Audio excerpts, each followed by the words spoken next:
चलो अभी आपने दो कॉन्सेप्ट पढ़ा, जहां पे पहला हमने कॉर्पोरेट विल लिफ्ट किया ये देखने के लिए कि जो कंपनी है वो हमारी फ्रेंड कंपनी है या एनिमी कंपनी है, करेक्ट। और दूसरा सिचुएशन था, ये कॉर्पोरेट विल लिफ्ट इसलिए किया गया था ताकि ये देखे कि जो भी फेक कंपनी बनाई जा रही है उस फेक कंपनी के पीछे का जो मालिक है, दिमाग है, वो कौन है, बराबर की नहीं। और लिफ्ट करे और मालूम पड़ा जो भी पर्सन है उसको क्या कर दिया गया, फिर पनिश कर दिया गया। अब जो थर्ड सिनारियो है जहां पे कॉर्पोरेट विल को लिफ्ट किया जा सकता है, that is to avoid legal obligation.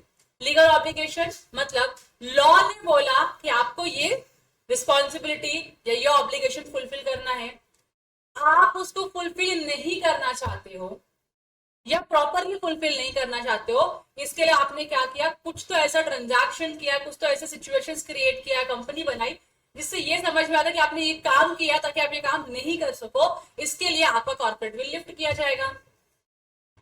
तो लीगल ऑब्लिगेशन लॉ इम्पोज करता है किसी भी कंपनी के पास ये सारे ऑब्लिगेशन तो आपको फुलफिल करना पड़ेगा। If you are not fulfilling the obligation और you are doing anything which is inconsistent of fulfilling the obligation, तो लॉ आपका जो कॉर्पोरेट विल है वो लिफ्ट करेगी, ठीक है। तो ये एक बहुत ही बड़े केस में डिसाइड हुआ था, केस काफी बड़ा है ये। The workman employed in the associated rubber industries limited versus the associated rubber industries limited Bhavnagar and another.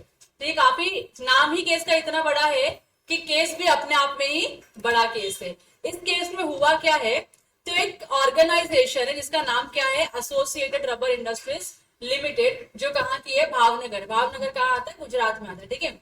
वहां का ये केस है। एक कंपनी है, इस कंपनी की जो वर्कमैन है, जो एम्प्लॉय है, उन्होंने अपने ही कंपनी के ऊपर क्या कर दिया है, केस फाइल कर दिया है, ठीक है।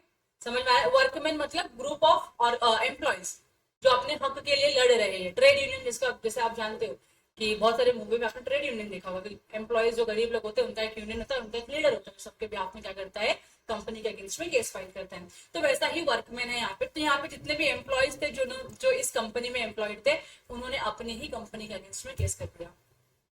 केस करेगा कोई ना कोई बेसिस होगा।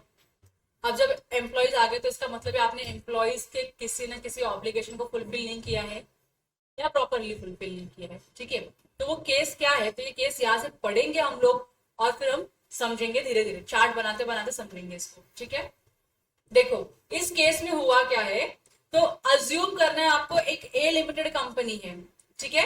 ए लिमिटेड कंपनी है। So the fact of the case are that A limited purchased shares of B limited by investing a sum of rupees 4,50,000। यहाँ पे एक कंपनी है, तो मैं हर एक कंपनी के एक स्टेप को, एक कंपनी है, एक ए लिमिटेड कंपनी है, इसने क्या किया है, इन्वेस्टमेंट किया है। क्या किया है, इन्वेस्टमेंट किया है ₹4,50,000 का। कौन सी कंपनी में, बी लिमिटेड में। इसका ये मतलब होता है, इसका ये मतलब होता है ए लिमिटेड की बैलेंस शीट जो रहेगी उसमें यहाँ पे एसेट साइड में इन्वेस्टमेंट दिखेगा और इन्वेस्टमेंट की वैल्यू कितनी दिखेगी, 4.5 लाख रुपए दिखेंगे। ये कंक्लूजन आता है कि नहीं आता है इसका, यस। आगे क्या लिखा है, the dividend in respect of these shares were shown in the profit and loss account of the company year after year. क्योंकि अब आपके पास किसी भी कंपनी का शेयर्स है, तो उस कंपनी क्या, वो कंपनी क्या करेगी, हर साल डिविडेंड डिक्लेयर करेगी। तो आपके इनकम साइड में क्या आएगा, बाय डिविडेंड, बराबर की नहीं। मैंने इन्वेस्टमेंट किया, इन्वेस्टमेंट के ऊपर मुझको क्या मिलेगा, डिविडेंड मिलेगा। तो डिविडेंड यहाँ पीएनएल में आना चाहिए और ये हर साल आते रहता था। कोई दिक्कत है इसमें अभी तक नहीं। मैं अगर किसी बैंक में एफडी रखती तो मुझको क्या मिलेगा, उसके ऊपर इंटरेस्ट। इंटरेस्ट मेरा इनकम है क्या, यस। इनकम कहाँ शो होता है, मेरे प्रॉफिट एंड लॉस के क्रेडिट साइड में, बराबर की नहीं। तो इन्वेस्टमेंट है, शेयर्स मैंने परचेज किए, तो शेयर्स के ऊपर क्या मिलता है, डिविडेंड मिलता है। तो डिविडेंड यहाँ पे क्या हुआ करता था, क्रेडिट हुआ करता था। मतलब मेरा इनकम बढ़ता था बाय द डिविडेंड अमाउंट, बराबर की नहीं। मेरा यहाँ पे बाय सेल्स रहेगा, बाय सेल्स रहेगा, लेकिन सेल्स मेरा एक्स नंबर है, लेकिन ये जो डिविडेंड है मेरा एक्स्ट्रा इनकम है। एक्स्ट्रा इनकम, मेरा इनकम ज्यादा बढ़ेगा, बढ़ के इनकम दिखेगा, बराबर की नहीं। प्रॉफिट इससे मेरा ज्यादा शो करेगा, इनकम बढ़ा तो प्रॉफिट बढ़ेगा कि कम होगा, बढ़ेगा। तो मेरा इनकम बढ़ेगा तो मेरा प्रॉफिट बढ़ेगा, मेरा इनकम कम होगा तो मेरा प्रॉफिट कम होगा। तो अभी तक क्या हुआ है इस कंपनी में, इस कंपनी का इनकम बढ़ा है। कैसे बढ़ा है, डिविडेंड लेने के बाद। तो कंपनी ने किधर इन्वेस्टमेंट किया, तो बैलेंस शीट में इन्वेस्टमेंट दिख रहा है असेट साइड में, और क्योंकि कंपनी को उस इन्वेस्टमेंट के ऊपर पैसे मिल रहे हैं डिविडेंड के फॉर्म में, तो कंपनी के प्रॉफिट एंड लॉस अकाउंट में डिविडेंड इनकम दिख रहा है। यहां तक कोई डाउट है किसी को? नहीं। अब आगे देखो, it was taken in to account for the purpose of calculating the bonus payable to workman of the company. अब ये इंपॉर्टेंट पॉइंट है, ये जो आपको डिविडेंड मिलता था उस कंपनी से, इस डिविडेंड से मेरा जो इनकम है वो इनकम बढ़ गया, इनकम बढ़ने की वजह से जो मेरा प्रॉफिट था, मेरा प्रॉफिट बढ़ गया। तो जब हम बोनस देते हैं एम्प्लॉयज को, generally there is a act called bonus act. हर एक एम्प्लॉय को जो फैक्ट्री में एम्प्लॉयड होता है, या हर एक typical kind of organization, there are certain type of organization जिनको बोनस एक्ट एप्लीकेबल होता है, तो उनके ऊपर बोनस एक्ट एप्लीकेबल था। अब इनको क्या देना होता है, इनके प्रॉफिट में से इनको देना होता है बोनस। बोनस किसको देंगे, या अपने एम्प्लॉयज को देंगे या अपने वर्कमैन को देंगे। ठीक है, यहां तो क्लियर है आप लोगों को? तो अब क्योंकि इनका इनकम बढ़ा, इनका प्रॉफिट बढ़ा, इनका प्रॉफिट बढ़ा, तो इनका जो बोनस का लाइबिलिटी है वो बढ़ेगा या कम होगा? बढ़ेगा ना, क्योंकि आपका जो बोनस है वो डायरेक्टली कंपनी के प्रॉफिट से लिंक होता है। Higher the profit higher the bonus, lower the profit lower the bonus. तब हो क्या रहा था, क्योंकि इनके बैलेंस शीट में, सॉरी इनके प्रॉफिट एंड लॉस अकाउंट में इनकम आ रहा था डिविडेंड वाला, डिविडेंड का इनकम आने की वजह से इनको बढ़ा के बोनस देना पड़ रहा था। तो इनका जो बोनस था वो क्या हो गया, इंक्रीज हो गया।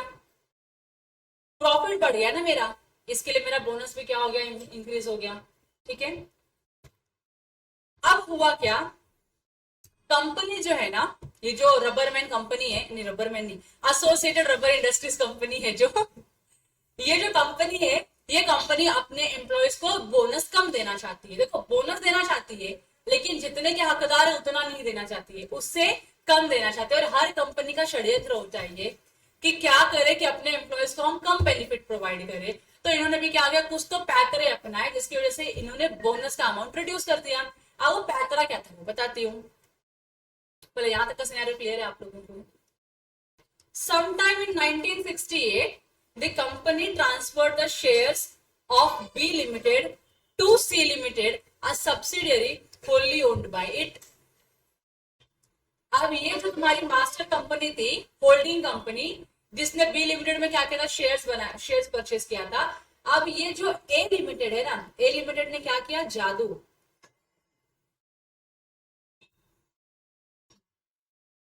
जादू ऐसा हुआ कि ए लिमिटेड ने क्या बनाया, सी लिमिटेड एक कंपनी बनाया। एंड जो सी लिमिटेड कंपनी है, it is wholly owned subsidiary of A limited. यहां तक क्लियर हो गया? यहां तक क्लियर हो गया? तो ए लिमिटेड ने क्या बनाया, ए लिमिटेड ने क्या किया, तो ए लिमिटेड ने सी लिमिटेड करके कंपनी बना दी, जो इसकी क्या है, होल्डिंग कंपनी है। तो सी लिमिटेड क्या बन गई, सब्सिडरी कंपनी बन गई। ए लिमिटेड क्या बन गई, होल्डिंग कंपनी बन गई। यहां तक क्लियर है आप लोगों को? इतना ही नहीं, इसने क्या किया, ए लिमिटेड ने क्या किया, ए लिमिटेड ने जो किया, मैं कैसे दिखाऊं तुमको। ए लिमिटेड ने ये जो इन्वेस्टमेंट था ना, ये इन्वेस्टमेंट उठा के किसके नाम पे ट्रांसफर कर दिया, सी लिमिटेड के नाम पे ट्रांसफर कर दिया। So it transfer investment in C limited. तो अब इसका आउटकम क्या हुआ वो जाना जरूरी है। इसका आउटकम होने की वजह से, उसका आउटकम ये है कि जो सी लिमिटेड है उसकी बैलेंस शीट में क्या आ गया, इन्वेस्टमेंट आ गया 4.5 लाख रुपए का, और इसकी बैलेंस शीट में से क्या हो गया, माइनस हो गया, बराबर। अब अगर इन्वेस्टमेंट सी लिमिटेड के नाम पे है, तो डिविडेंड किसको मिलेगा, सी लिमिटेड को। तो इनके प्रॉफिट एंड लॉस अकाउंट में आ गया डिविडेंड, और यहां से ये भी क्या हो गया, बाय डिविडेंड माइनस हो गया। समझ रहे आपको क्या हो रहा है सिनेरियो? कितनी शानी कंपनी है ना ये लिमिटेड, अपना प्रॉफिट कैसे उसने किसी और के नाम पे ट्रांसफर कर दिया। अब होगा क्या, अब ये सब्सिडरी कंपनी है, इसका प्रॉफिट इसका रहेगा, इसके प्रॉफिट पे ए लिमिटेड का अधिकार आएगा क्या, नहीं आएगा ना। तो अभी इसका प्रॉफिट उतने अमाउंट से कम हो गया, क्योंकि इनकम उतने अमाउंट से कम हो गया। अब बोनस की लायबिलिटी भी क्या हो गई, यहाँ पे कम हो गई। समझ रहे आपको? ये लोगों ने ऐसा नहीं किया कि हम बोनस ही नहीं देंगे, बोनस देंगे, लेकिन क्या करेंगे, आपको रिड्यूस्ड अमाउंट का बोनस देंगे। यहाँ तक क्लियर है? तो कंपनी ने बहुत ही दिमाग यूज करके चालाकी के साथ क्या किया, कंपनी ने अपने इन्वेस्टमेंट को अपनी सब्सिडरी कंपनी में ट्रांसफर कर दिया, जिससे इस कंपनी में जो डिविडेंड आता था वो किसको ट्रांसफर हो जाए, सी लिमिटेड को ट्रांसफर हो जाए। अब प्रॉफिट इसके पास रहेगा। अब ये प्रॉफिट इसके पास आएगा नहीं, तो इसका हो गया, इसका रिजल्ट क्या हो गया, तो इसका रिजल्ट ये हो गया, प्रॉफिट जो है वो कम हो गया। प्रॉफिट कम क्यों हुआ? क्योंकि जो आपका डिविडेंड इनकम था वो कम हो गया। इसका इम्प्लीकेशन क्या आया कि जो बोनस मिलने वाला था कंपनी को, एम्प्लॉइज को, वो भी क्या हो चुका है, कम हो चुका है। यहाँ तक क्लियर है आप लोगों को? यहाँ तक क्लियर है? Thus, the dividend did not find place in the profit and loss account of A Limited, with the result that the surplus available for the purpose of payment of the bonus to the workmen got reduced. तो ये सबका implication क्या हुआ? Ultimately कौन भुगत रहा है? तो वर्कमैन, क्योंकि उसका जो बोनस अमाउंट आना चाहिए था उतना बोनस अमाउंट अब नहीं आएगा। तो इसके लिए ये वर्कमैन ने क्या किया, ऑब्जर्व किया सिचुएशन को और कंपनी के अगेंस्ट में कर दिया फाइल केस। क्लियर है यहाँ तक? अब यहाँ पे देखो, कंपनी जो क्रिएट किया था वो सब्सिडरी कंपनी, उसमें सारा क्या करते हैं, इन्वेस्टमेंट ट्रांसफर कर दिया ताकि बोनस की लायबिलिटी उनकी रिड्यूस हो चुकी है, ताकि वो बोनस क्या करे, एम्प्लॉइज को अपनी कम दे। यही पूरा अल्टीमेट कंक्लूजन था उनका। तो सुप्रीम कोर्ट में जब मैटर गया तो सुप्रीम कोर्ट ने क्या बोला, the supreme court brushed aside the separate existence of the subsidiary company. ये जो सब्सिडरी कंपनी थी ना, बोला है ही नहीं सब्सिडरी कंपनी, ऐसा कोई सब्सिडरी नहीं, it is only holding company. It is only holding company. मतलब कॉर्पोरेट विल लिफ्ट किया, देखा तो इसके पीछे कौन दिख रहा है, खाली होल्डिंग कंपनी दिख रहा है। जब कॉर्पोरेट विल लिफ्ट किया, पीछे खाली होल्डिंग कंपनी दिख रहा है, तो बोलता तू तो पकड़ा गया अभी इधर। आप कुछ क्या करना पड़ेगा, जितना भी प्रॉफिट वहां पे ट्रांसफर हुआ है वो सब प्रॉफिट यहाँ पे इंक्लूड करके और बोनस देना पड़ेगा एम्प्लॉइज को। समझा आप लोगों को? तो वो लोगों ने क्या कर दिया, जो सेपरेट लीगल एंटिटी का जो कॉन्सेप्ट था इस केस में विड्रॉ कर दिया bye lifting of corporate will. समझा आप लोगों को? देखो, the new company so formed had no assets of its own except those transferred to it by the principal company। जो नई कंपनी आई उसमें खाली एक ही एसेट था, इन्वेस्टमेंट, वो भी कहां से आया, इसके पास ट्रांसफर किया। with no business or income of its own except receiving dividend from the shares transferred to it by the principal company। Business था क्या, बिजनेस कर रहा है क्या और नहीं। इसके प्रॉफिट एंड लॉस अकाउंट में एक ही इनकम दिखता है, that is only dividend income. Asset में एक ही आइटम दिखता है, that is investment in B limited. और कैपिटल है, और जो कैपिटल के फॉर्म में जो कैश आएगा उतना। इसके अलावा ना कोई और बिजनेस कर रहे हैं, ना ही कोई और ट्रांजैक्शन कर रहे हैं। तो इसका यही मतलब है, तुमने खाली अपनी लाइबिलिटी को ट्रांसफर किया है, या लाइबिलिटी को कम करने के लिए अपने शेयर को ट्रांसफर किया है, और इसका दूसरा कोई इंटेंशन है क्या, नहीं है। Serving no purpose except to reduce the gross profit of the principal company. एक ही पर्पस के लिए फॉर्म किया था कि वो जो प्रॉफिट आ रहा है प्रिंसिपल कंपनी का या होल्डिंग कंपनी का वो कम कर सके, so as to reduce the amount paid to the workman. यहाँ पे जजमेंट किसके फेवर में आया, वर्कमैन के फेवर में आया। कंपनी के ऊपर ऑब्लिगेशन इंपोज किया कि अब जितना भी ये प्रॉफिट यहाँ पे तुमने कमाया है, यहाँ पे जो भी प्रॉफिट आया है, सब प्रॉफिट किसको जाएगा, बोनस के फॉर्म में, या मतलब जितना भी कैलकुलेशन आता है बोनस के फॉर्म में, वो सारा किसको जाएगा, एम्प्लॉइज को जाएगा। यहाँ तक क्लियर हो गया? तो अगर आप लाइबिलिटी अपनी रिड्यूस करने के लिए ऐसे कोई ट्रांजैक्शन करते हो, कोई कंपनी बनाते हो, तो कोर्ट क्या करेगी, कॉर्पोरेट विल को लिफ्ट करेगी और चेक करेगी who is behind the scene. यहाँ तक क्लियर हो गया? कोई डाउट है? आप लोगों को ये डायग्राम बनाना है, कैसा आ जाएगा, बनाओगे तो ही समझेगा, अदरवाइज आपको नहीं समझेगा। जब आप खुद से रीड करोगे ना, you will not understand what has happened. तो प्लीज बना लो इस डायग्राम को।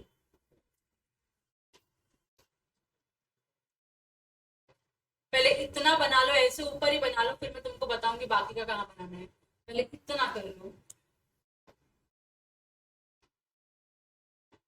अभी जो ब्लू मार्कर लिखा, ब्लू मार्कर से लिखा मैंने, lower the profit, lower the income, lower the bonus, तो यहाँ पे लिख दो आप लोग। अब जो नेक्स्ट कॉन्सेप्ट है जहां पे कॉर्पोरेट विल लिफ्ट करी जा सकती है, that is the formation of subsidiary companies to act as an agent. आपने क्या किया, मैं होल्डिंग कंपनी हूं, मैं कुछ काम करना चाहती हूँ लेकिन मैं अलाउड नहीं हूँ वो काम करने के लिए, तो मैंने क्या किया, एक सब्सिडियरी कंपनी बनाई, उसको अपना एजेंट बनाया, जो काम मैं नहीं कर सकती मैं तू करके दिखा, बराबर की नहीं। तो यहाँ पे अगेन आप जो सब्सिडरी कंपनी बना रहे हो उसका रीजन ये है कि आप जो काम नहीं कर पा रहे हो आप उससे करवा रहे हो, आप नहीं कर पा रहे हो तो कुछ ना कुछ तो रीजन होगा ना, तो उसको भी मिलेगा नहीं उस ट्रांजैक्शन का बेनिफिट, ना ही वो पर्सन जो है वो काम कर पाएगा, जो आप नहीं कर पा रहे हो आपका एजेंट भी कर नहीं पाएगा। और अगर ऐसा कुछ मिला तो कॉर्पोरेट बिल लिफ्ट किया जाएगा आपकी सब्सिडरी कंपनी का और आपको पनिश किया जाएगा। क्लियर है?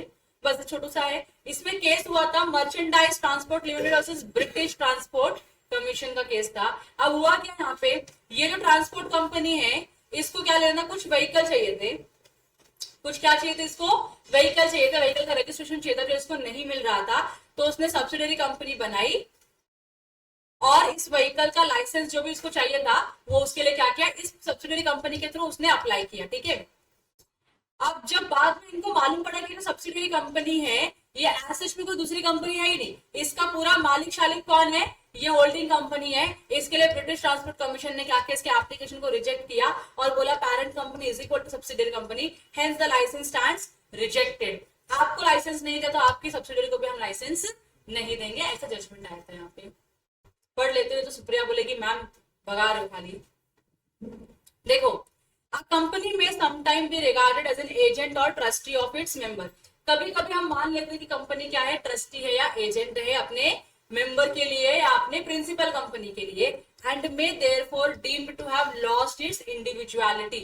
अगर आप एजेंट या ट्रस्टी बनते हो किसी कंपनी के लिए तो आपका जो इंडिविजुअल अस्तित्व है वो माना ही नहीं जाता, यू लॉस्ट इट। ठीक है, आपका कोई एग्जिस्टेंस माना नहीं जाएगा और इसी के बेसिस पे क्या हो जाएगा, आपका ये केस आपको पढ़ना है। इसमें आगे क्या लिखा है, the principal will be held liable for the act of that particular company. अब केस क्या हुआ है, a transport company wanted to obtain a licence for its vehicle but could not do so if applied in its own name. खुद के नाम पे लेगा तो उसको वो लाइसेंस नहीं मिलेगा, इसके लिए उसने क्या किया, एक सब्सिडरी कंपनी बनाया और उस कंपनी के नाम पे क्या किया, उसने एप्लीकेशन बनाया for the license. The vehicle were transferred to the subsidiary company, क्योंकि लाइसेंस नहीं तो व्हीकल भी उसके नाम पे आना चाहिए था। तो यहाँ पे इन्होंने क्या बोला, parent company and subsidiary company are one commercial unit, they are not two different personality, they are only one personality, and the application for the licence was rejected. यहाँ तक क्लियर हो गया आप लोगों को? चलो, अब यहाँ पे लास्ट एक पॉइंट है जहाँ पे कॉर्पोरेट बिल को लिफ्ट किया जाएगा, and that is when the company is formed for the fraud or improper conduct or to defeat the law. fraudulent activity करना है, इसके लिए आपने क्या क्या कंपनी बनाया, improper conduct या गलत काम करना है, मिसकंडक्ट करना है, इसके लिए आपने कंपनी बनाया, या फिर आप लॉ को डिफीट करना चाहते हो इसके लिए आपने क्या बनाया, कंपनी बनाया, तो आपकी कंपनी का कॉर्पोरेट बिल लिफ्ट किया जा सकता है। So whether device of the incorporation is adopted for some illegal और improper purpose or example to defeat or circumvent the law, defraud the creditors, avoid legal obligation, तो इन सब scenario में हम क्या बोलेंगे, आपकी कंपनी का कॉर्पोरेट बिल लिफ्ट होगा और उसको पनिश किया जाएगा। यहाँ तक क्लियर हो गया? तो ये आपका खत्म हो जाता है कॉर्पोरेट बिल का थियरी कि कॉर्पोरेट बिल होता क्या है और कॉर्पोरेट बिल कौन कौन से सिनेरियो में लिफ्ट करते हैं। तो यही सिनेरियो है, पहला आपको ये चेक करना है कि हम इंडियन अपने एनिमी कंपनी के साथ ट्रेड कर रहे हैं या फॉरेन फ्रेंड कंपनी के साथ ट्रेडिंग कर रहे हैं, वो चेक करने के लिए determine the character of the company, that is friend और एनिमी कंपनी। दूसरा क्या है, जब आप टैक्स को इवेड करने के लिए कंपनीज बनाते हो तो अगेन आपका कॉर्पोरेट बिल लिफ्ट किया जाएगा। इसमें कौन सा केस हुआ था, सर दिलशा जी मानिक जी पेतीत वाला। तीसरा क्या है, आपने सब्सिडरी कंपनी बनाया ताकि वो आपके एजेंट की तरह एक्ट कर सके, तो अगेन आपकी कंपनी का क्या कॉर्पोरेट बिल लिफ्ट किया जा सकता है। तो आंसर इज यस। कौन सा केस पढ़ा आप लोगों ने, वो ट्रांसपोर्ट कंपनी वाला, ब्रिटिश ट्रांसपोर्ट कमीशन वाला। अवॉइड लीगल ऑब्लिगेशन, आप चाहते हो कि लीगल ऑब्लिगेशन को अवॉइड कर दो तो आपने क्या बनाई, कंपनी बनाई, तो उस कंपनी का भी कॉर्पोरेट बिल लिफ्ट किया जा सकता है। और इसमें क्या केस पढ़ा आपने, workman of rubber, workman of, पढ़ो क्या है केस का नाम, workman employed in the associated rubber industries limited versus associated rubber industries limited. यहाँ तक क्लियर है? और लास्ट में क्या किया आपने, अगर आपने कंपनी को बनाया फॉर इलीगल इम्प्रॉपर पर्पस के लिए या फिर लॉ के प्रोविजन को डिफीट करने के लिए, तो आपकी कंपनी का कॉर्पोरेट बिल लिफ्ट किया जाएगा। यहाँ तक क्लियर है? जितना पढ़ाया उतना ही ध्यान में रखना है आपको, इसके अलावा कोई ध्यान रखना नहीं है। क्लियर है यहाँ तक? यस। अब इसके बाद हम पढ़ने वाले हैं इसमें से, तो हमारा कॉर्पोरेट बिल वाला पार्ट भी हो गया, टाइप्स ऑफ कंपनी भी हो गई। अब आपको पढ़ना है कंपनी इनकॉर्पोरेट कैसे होती है। ठीक है, आपको एक्चुअल में एज सच इनकॉर्पोरेशन का प्रोसेस नहीं पूछेंगे, पूछा तो आपका बैड लक है, बाकी और कुछ नहीं मैं बोल सकती। लेकिन बेसिकली जो आपको यहाँ से क्वेश्चन आएंगे जनरली स्ट्रेट फॉरवर्ड क्वेश्चन होंगे, लेकिन कभी कभी आपको ऐसे केस के ऊपर क्वेश्चन पूछेंगे। तो जो कॉर्पोरेट बिल की थ्योरी है बहुत इंपॉर्टेंट थ्योरी है, वहां से आपको क्वेश्चन आ सकता है, आने की संभावना है। जो आपने केसेस पढ़े उस केसेस के टाइप के क्वेश्चन आएंगे आपको एग्जाम में, तो आपको वो अच्छे से पढ़ना है। टाइप्स ऑफ कंपनी में एक आधा कोई दो टाइप पूछ लेंगे, वो पढ़ना है आपको अच्छे से। और फिर उसके बाद ये आपको अच्छे से नहीं पढ़ना है, ये आपको बस पढ़ना है इनकॉर्पोरेशन ऑफ कंपनी। यहाँ पे क्लियर है? देखो, अगर प्राइवेट कंपनी होगी तो मुझे कितने मेंबर लगेंगे इनकॉर्पोरेट करने के लिए? प्राइवेट कंपनी है, कितने मेंबर लगेंगे? दो मेंबर लगेंगे मिनिमम। और डायरेक्टर कितने लगेंगे मिनिमम? दो। Can this two person be the single personality? मतलब जो दो मेंबर बन रहे हैं और जो दो डायरेक्टर बन रहे हैं, क्या वो सेम हो सकते हैं? मतलब मेंबर जो है वो डायरेक्टर बन सकता है कंपनी में? यस, बन सकता है। तो अगर मैं मेंबर हूँ और मुझको डायरेक्टर बनना है तो I can become the director of the company. यहाँ तक क्लियर है? तो दो मेंबर दो डायरेक्टर मिनिमम लगेंगे आपको प्राइवेट कंपनी बनाने के लिए। पब्लिक कंपनी के लिए मिनिमम 7 मेंबर लगेंगे और डायरेक्टर कितने लगेंगे? 3 डायरेक्टर लगते हैं प्राइवेट पब्लिक कंपनी बनाने के लिए। तो 7 मेंबर और 3 डायरेक्टर के साथ आप क्या कर सकते हो? कंपनी बना सकते हो। 1 पर्सन कंपनी के लिए ओनली 1 मेंबर। मैंने आपको इसमें मैक्सिमम नंबर ऑफ डायरेक्टर्स के बारे में नहीं बताया था, सो इट इज ओनली 15 ही है। आपको ज्यादा और रखना है तो अगेन आपको मेंबर का अप्रूवल लेके आप बढ़ा सकते हो, कोई दिक्कत नहीं है। तो everywhere the maximum number of directors is restricted to 15 only, तो डू नॉट गेट कंफ्यूज्ड। यहाँ तक क्लियर हो गया? तो आपको कौन सी टाइप की कंपनी बनानी है तो आपको पता होना चाहिए कि मुझे कितने मेंबर्स की रिक्वायरमेंट होगी, कितने डायरेक्टर्स की रिक्वायरमेंट होगी। यहाँ तक क्लियर है? फिर जो आपके मेंबर की लाइबिलिटी है वो अलग अलग हो सकती है कि नहीं? लिमिटेड बाय शेयर भी हो सकती है, लिमिटेड बाय गारंटी और अनलिमिटेड भी हो सकती है कि नहीं? जो आपको बनानी कंपनी में बना, कोई दिक्कत नहीं है। अब इसके बाद जो सबसे इंपॉर्टेंट टॉपिक आता है कंपनी इनकॉर्पोरेशन में, that is memorandum of association. Memorandum of association is you can consider is a constitution of company. जैसे हमारे भारत का संविधान है वैसे ही कंपनी का संविधान जो होता है वो क्या होती है? उसकी मेमोरेंडम होती है। तो कंपनी क्या कर सकती है, कंपनी क्या नहीं कर सकती है, मेंबर कौन है, कंपनी के मेंबर की लाइबिलिटी क्या है, सब कुछ कहाँ लिखा होता है? कंपनी के मेमोरेंडम ऑफ एसोसिएशन में लिखा होता है। यहाँ तक क्लियर है? शुरुआत होती है कंपनी के नाम से कि कंपनी का नाम क्या है, वहां से शुरू करते हैं। और कंपनी के जो मेंबर है वो कौन है और वो कितना शेयर खरीदने वाले हैं, उस पर खत्म होता है सेक्शन नंबर 4 का डिस्कशन। तो मेमोरेंडम कैसे डिफाइन किया है देखो। So memorandum means memorandum of association of a company as originally framed or as altered from time to time in pursuance of any previous company law or of this act. तो memorandum आपका memorandum of association होता है, या तो आप जो original बनाए हो वो रहेगा। अगर आपने मेमोरेंडम में चेंजेस किए हैं तो जो नया वाला चेंज मेमोरेंडम होगा वो क्या होगा? आपका मेमोरेंडम होगा जो आपकी कंपनी का स्कोप डिफाइन करता है। क्या डिफाइन करता है? स्कोप डिफाइन करता है कि कंपनी क्या काम कर सकती है, और बहुत सारी चीजें हैं जो मेमोरेंडम में पता चलती है। यहाँ तक ठीक है आप लोगों को? ओके है? देखो ऑब्जेक्ट में लिखा हुआ है, so the object for which the company is form, हमने ये कंपनी बनाई क्यों है वो अगर आपको जानना है तो आपको कंपनी का मेमोरेंडम चेक करना होगा।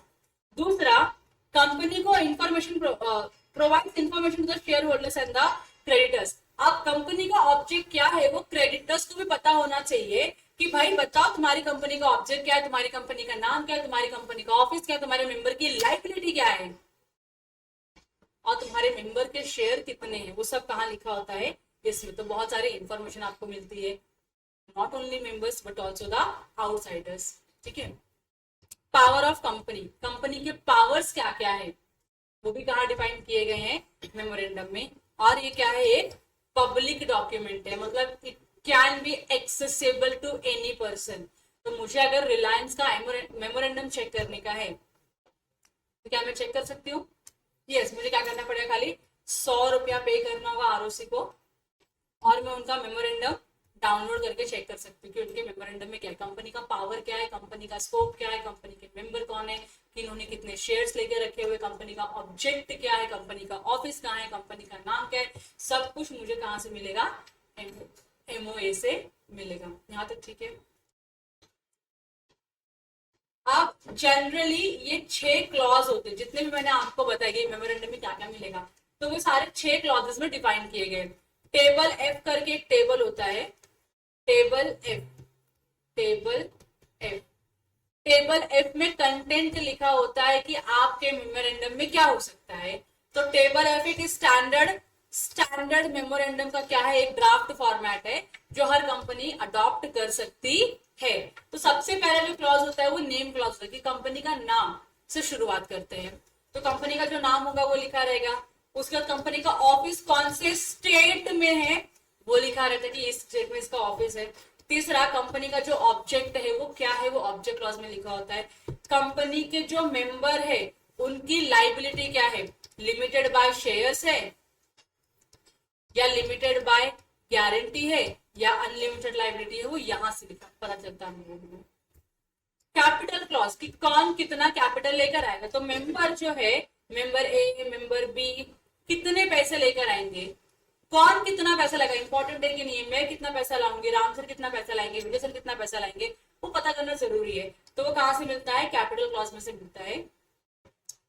एसोसिएशन क्लॉज करके एक क्लॉज होता है जहां पे आप एडिशनल इन्फॉर्मेशन कुछ डालते हो, और लास्ट में आता है ये भी बहुत जरूरी नहीं, मतलब initially it was not there but later on it introduced in the association clause, और लास्ट में लिखा होता है नॉमिनी क्लॉज। नॉमिनी क्लॉज खाली ओपीसी को एप्लीकेबल होता है, किसको एप्लीकेबल होता है, सिर्फ ओपीसी को। ओपीसी में नॉमिनी होना जरूरी, मेंबर मरने के बाद उसका बिजनेस नॉमिनी संभालेगा, इसके लिए ओपीसी के लिए नॉमिनी क्लॉज भी होता है। एसोसिएशन क्लॉज क्या होता है, चलो यहाँ से फटाक से एक बार देख लेते हैं, बाकी तो आपको इन डिटेल पढ़ने की जरूरत नहीं है मेरे को। अब जरा पेज नंबर 6.23 पे आ जाओ ना, 6.23 पे आ जाओ ना, मैं आपको बताती हूँ आपको क्या नहीं पढ़ना है। आगे आपको 6.23 पे, अब यहाँ पे तुमको कॉन्सेप्ट दिख रहा है ना, इसके ऊपर देखोगे तो incorporation of company section number 7 में लिखा हुआ है। ये पूरा ना इनकॉर्पोरेशन का प्रोसेस है कि प्रोसेस क्या होता है कंपनी इनकॉर्पोरेट करने का। नॉट सो इम्पोर्टेंट, एग्जाम में नहीं पूछते process of incorporation of company, तो आप खाली इसको रीड एट वंस कर देना घर पे जाके, एक बार आपको खाली घर पे जाके रीड करना, और कुछ नहीं समझा तो पूछना मुझको, बाकी ये इंपॉर्टेंट बिल्कुल भी नहीं है एग्जाम पर्सपेक्टिव से। मैं डायरेक्टली इस पॉइंट पे जंप कर चुकी हूँ, मैंने देखा नहीं बहुत सारी चीजें मॉड्यूल की स्किप हो चुकी है, तो मैं क्या करती हूँ आपको यहाँ से क्लॉजेस एक्सप्लेन कर देती हूँ, और उसके बाद जो बैलेंसिंग फिगर है जो हमारा स्टडी मैट में मेरे नोट्स में नहीं है, मैं उसको कवर अप करा देती हूँ, फटाफट चलेगा ना। सॉरी, टेबल एफ नहीं, टेबल ए है ये, आर्टिकल्स के लिए टेबल एफ होता है, मेमोरेंडम के लिए टेबल ए है। तो टेबल ए के हिसाब से क्या दिया हमको, अलग अलग क्लॉजेस दिए। तो नेम क्लॉज में क्या होता है, कंपनी का नाम होता है, अगर कंपनी पब्लिक लिमिटेड कंपनी है तो यहाँ पे लिमिटेड होगा, अगर कंपनी प्राइवेट लिमिटेड है तो उसके नाम में क्या आएगा, प्राइवेट लिमिटेड आएगा, ठीक है। फिर उसके बाद रजिस्टर्ड ऑफिस क्लॉज में खाली हम स्टेट मेंशन करते हैं। ऑब्जेक्ट क्लॉज में जो आपका पर्पस है कि आपने कंपनी क्यों बनाया वो आपको यहाँ मेंशन करना होता है। लाइबिलिटी क्लॉज में आपको ये चीजें देखनी होती है, शेयर्स वाली है, गारंटी वाली है या फिर अनलिमिटेड है। कैपिटल क्लॉज में क्या आएगा कि हर मेंबर ने नंबर ऑफ शेयर्स, कितने शेयर्स परचेस कर रहे हैं और कितना पेमेंट करने वाले हैं, वो आपके कैपिटल क्लॉज में लिखा होता है। और एसोसिएशन क्लॉज में लिखा है the details of the subscriber to be formed into a company. जो भी सब्सक्राइबर है, मतलब जो भी मेंबर्स है जो कंपनी बनाने वाले हैं, उनके डिटेल्स एसोसिएशन क्लॉज में लिखे होते हैं। And the memorandum shall conclude with the association clause and every subscriber to the memorandum shall take at least one share। तो जितने भी सब्सक्राइबर होते हैं उनके ऊपर इम्प्लीकेशन होता है, इनके ऊपर ऑब्लिगेशन होता है कि मिनिमम एक शेयर तो एक सब्सक्राइबर परचेस करेगा ही करेगा। And this is the end part of the memorandum. OPC होगा तो उसमें क्या ऐड हो जाता है, नॉमिनेशन क्लॉज। तो यहाँ पे जो लाइन लिखी हुई है कि अगर ओपीसी है तो उसमें एक पर्सन जो मेंबर की डेथ होने के बाद, सब्सक्राइबर की डेथ होने के बाद जो मेंबर बनेगा उसका नाम लिखा रहेगा, तो उसी को हम क्या बोलते हैं, प्यार से नॉमिनेशन क्लॉज बोलते हैं। तो ये सारी चीजें क्या होगी, इसके अंदर इंक्लूडेड होगी। यहाँ तक क्लियर हो गया। तो ये मेमोरेंडम, बेसिक सा मेमोरेंडम, मैं आपको डिटेल में फिर से पढ़ा दूंगी वो मेमोरेंडम। इसमें कंटेंट क्या क्या लिखा होता है वो आपने देख लिया ना। तो यहाँ पे आपका जो इनकॉर्पोरेशन होगा उसमें मेमोरेंडम होता है, फिर उसके बाद उसमें आता है आर्टिकल्स ऑफ एसोसिएशन। डेफिनेशन यहाँ पे लिखने की जरूरत नहीं थी लेकिन फिर भी लिख दिया गया है। आर्टिकल्स ऑफ एसोसिएशन में लिखा होता है rules and regulations of a company and the process how it can work. Object में आपके लिख दिया, मेमोरेंडम में लिख दिया कि आप क्या काम करोगे, कैसे करोगे, कहाँ लिखा रहता है, आपके रूल्स एंड रेगुलेशंस में लिखा होता है। आर्टिकल्स को भी हम डिटेल में आगे जाके पढ़ेंगे, अभी आपको पढ़ने की जरूरत नहीं है। फिर उसके बाद ये इनकॉर्पोरेशन का स्टेप लिखा हुआ है छोटे छोटे शब्दों में कि इनकॉर्पोरेशन कैसे होता है। तो कौन सी कंपनी आप बना रहे पहले वो डिसाइड करो। प्रिलिमिनरी रिक्वायरमेंट मतलब पब्लिक कंपनी तो 7 मेंबर ढूंढ लो, 3 डायरेक्टर ढूंढ लो। प्राइवेट है तो 2 मेंबर 2 डायरेक्टर ढूंढ लो। ऑफिस कहाँ पे होगा वो ढूंढ लो। ऑब्जेक्ट क्या रहेगा वो ढूंढ लो। तो सारी चीजें आप प्रोसेस कर लो। फिर नेम रिजर्वेशन के लिए एप्लीकेशन कर दो। नेम रिजर्व हो जाएगा तब तक आप क्या करोगे, आप प्रिपेयर करोगे memorandum and article. In reality अभी ऐसा नहीं होता प्रैक्टिकल लाइफ में, पहले हुआ करता था, अब नहीं होता है। अब डायरेक्टली आपको इलेक्ट्रॉनिकली बन के आता है मेमोरेंडम एंड आर्टिकल। फिर जो भी डॉक्यूमेंट्स रहेंगे आप आरओसी के साथ फाइल करोगे। जब आरओसी को फाइल करोगे तो सारे आरओसी क्या करेगी, डॉक्यूमेंट्स को वेरीफाई करेगी। सब ठीक लगा तो आपको क्या देगी, सर्टिफिकेट ऑफ इनकॉर्पोरेशन। अदरवाइज आपको बोलेगी कि भाई नया इन्फॉर्मेशन प्रोवाइड करो। ठीक है। फिर उसके आगे यहाँ पे लिखा है इफेक्ट ऑफ फर्निशिंग फॉल्स और इनकरेक्ट इन्फॉर्मेशन। इनकॉर्पोरेशन कर रहे हो, अगर आपने कोई गलत इन्फॉर्मेशन दी है तो उसका क्या इम्पैक्ट होगा। अगर इनकॉर्पोरेशन के टाइम पे आपने गलत इन्फॉर्मेशन दी है तो पर्सन क्या होगा, लाइबल होगा for providing such information under section 477। 477 fraud की बात करता है और 477 बहुत ही गंदा पेनल्टी वाला सेक्शन है। तो अगर आपने इनकॉर्पोरेशन करने के टाइम पे कोई गलत इन्फॉर्मेशन दिया तो आपको 447 का क्या लगेगा, पेनल्टी लगेगा। और उसके बाद अगर आफ्टर इनकॉर्पोरेशन अगर आपने कोई मालूम पड़ा कि आपने गलत इन्फॉर्मेशन दी थी, इनकॉर्पोरेशन होने के बाद मालूम पड़ा, फिर भी आपके ऊपर क्या लगेगा, 447 लगेगा। यहाँ तक क्लियर हो गया। तो 447 पे की पेनल्टी लगेगी। पेनल्टी क्या होती है, आपको पेनल्टी की जरूरत नहीं पड़नी थी, आपको खाली पढ़ना है कब पेनल्टी लगती है, तो आपने गलत इन्फॉर्मेशन प्रोवाइड किया तब। फिर यहाँ पे जो स्टेप था आगे, जो इनकॉर्पोरेशन का जो स्टेप है, जो मैंने आपको रीड एट होम बोला, वो सारी चीजें यहाँ पे लिखी हुई है। और फिर यहाँ पे सेक्शन 8 फॉर्म कैसे होता है उसके बारे में बताया गया है। तो मुझे ऐसा लग रहा है कि I am not in mood to continue further without break, और आपकी भी शक्ल से लग रहा है कि आप भी क्या हो, थोड़े से टायर्ड फील कर रहे हो। तो मैं आपको क्या करने वाली हूँ, एक ब्रेक देने वाली हूँ, लेकिन ब्रेक के बाद ब्रेक से आने के बाद हम क्या पढ़ने वाले मैं आपको वो बता देती हूँ। ये तो मैंने आपको बोल दिया घर में बैठ के पढ़ना आप लोगों को, और इसका ही कुछ कॉन्सेप्ट वहां पे शॉर्ट में आपको चार्ट में मिल जाएगा पॉइंटर फॉर्म में। ये सारी चीजें बिल्कुल भी आपके एग्जाम पॉइंट ऑफ व्यू से रेलेवेंट नहीं है, इसके लिए आप उसको थोड़ा सा लाइटली पढ़ सकते हो। यहां से हम चालू करेंगे क्लासिफिकेशन ऑफ कैपिटल, ठीक है, लेकिन कब, एक ब्रेक के बाद। ठीक है, 10 मिनट्स का ब्रेक लो, 10 मिनट्स का।